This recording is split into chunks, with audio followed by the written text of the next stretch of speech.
तलाक के बाद पत्नी ने फोन किया और कहा कि घर आओ, मुझे तुम्हें कुछ दिखाना है, और फिर मेरे साथ एक हैरान कर देने वाली बात हुई। आदित्य एक सफल व्यक्ति था जो एक प्रतिष्ठित कंपनी में काम करता था।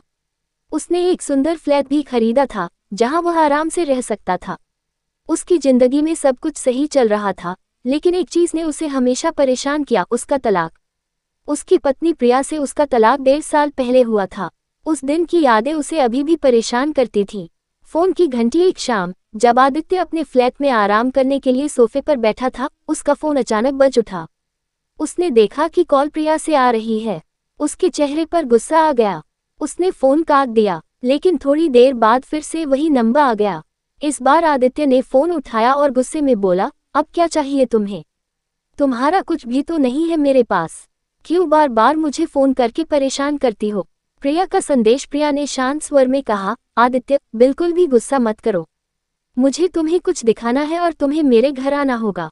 अगर तुम यह नहीं देखोगे तो तुम ही पछताओगे। ये कहकर प्रिया ने फोन काट दिया। आदित्य चुपचाप रह गया। उसका गुस्सा धीरे धीरे खत्म हो गया, लेकिन उसके मन में सवाल उठने लगे कि ऐसा क्या है जो प्रिया उसे दिखाना चाहती है। सोचने का समय। रात भर आदित्य इसी सोच में डूबा रहा। आखिरकार सुबह होते होते उसने तय कर लिया कि वह प्रिया के घर जाएगा। उसे यह जानने की उत्सुकता थी कि प्रिया उसे किस चीज के लिए बुला रही है।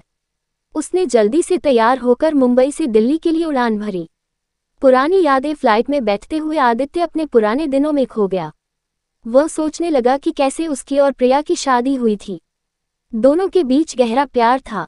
उसकी माँ सरिता भी प्रिया को अपनी बेटी की तरह प्यार करती थी। लेकिन अचानक सब कुछ बदल गया जब प्रिया की माँ की तबीयत खराब हो गई और वह अपने मायके चली गई। प्रिया के मायके जाने के बाद आदित्य को लगा कि वह अकेली हो गई है। जब प्रिया घर लौटती थी तो वह अक्सर राहुल नाम के लड़के से फोन पर बात करती थी। आदित्य को ये सब अच्छा नहीं लगा और उसे लगा कि कहीं प्रिया और राहुल के बीच कोई चक्कर तो नहीं है।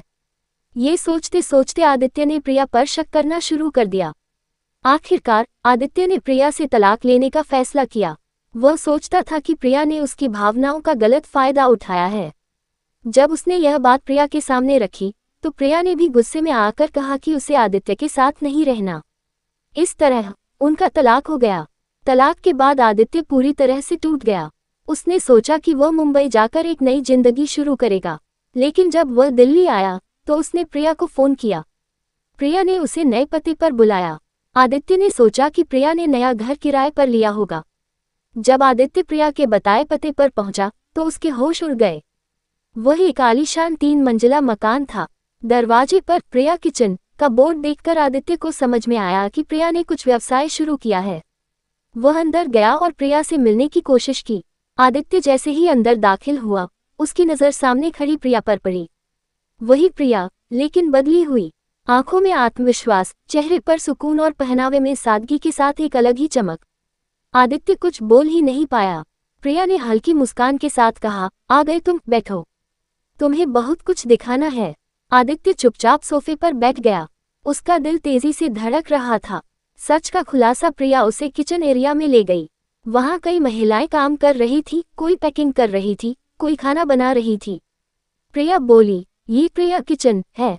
मैंने इसे तलाक के 6 महीने बाद शुरू किया था। आदित्य हैरान था, इतना बड़ा, अकेले कैसे?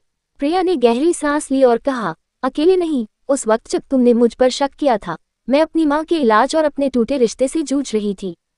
राहुल, वही राहुल जिसके बारे में तुम सोचते रहे, वो मेरा कजिन था। वही मेरी मदद कर रहा था। आदित्य का चेहरा पीला पड़ गया। वह बात जो कभी सुनी नहीं गई। प्रिया आगे बोली, मैंने तुम्हें समझाने की कोशिश की थी, लेकिन तुमने कभी सुना ही नहीं। तुम्हारा शक, तुम्हारा गुस्सा, उसने मुझे अंदर से तोड़ दिया। उसकी आंखें नम हो गईं, लेकिन आवाज मजबूत थी।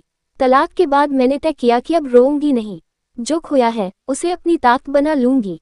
जो दिखाना था। प्रिया उसे तीसरी मंजिल पर ले गई। वहां एक छोटा सा कमरा था। दीवार पर कई फोटो लगी थी, काम करती महिलाएं, अखबार की कटिंग्स, अवार्ड्स।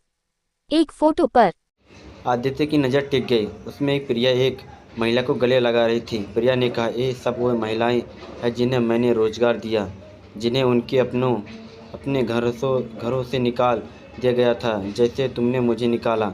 आदित्य की आंखों से आंसू गिर पड़े। आदित्य ने भौराई आवाज़ में कहा। मुझे बहुत बड़ी गलती हो गई प्रिया। अगर हो सके तो प्रिया ने उसे बीच में रोक दिया। नहीं आदित्य, मैंने तुम्हें बुलाया माफ़ी सुना के लिए नहीं, बल्कि इसलिए कि तुम देख सको जिस औरत को तुमने शक में खो दिया वो आज अपने दम पर खड़ी है। उसने दरवाज़ा खोला और कहा, अब तुम जा सकते हो, मैंने तुम्हें सब दिखा दिया जो दिखाना था। आदित्य चुपचाप बाहर निकल गया, उस आलीशान घर से नहीं बल्कि उस ज़िंदगी से जहाँ उसने एक भरोसेमंद रिश्ता खो दिया था। और प्रिया वो पीछे मुड़ मुस्कुराई और अपने काम में लग गई, क्योंकि कुछ औरतें टूट कर नहीं निखर कर बाहर आती हैं।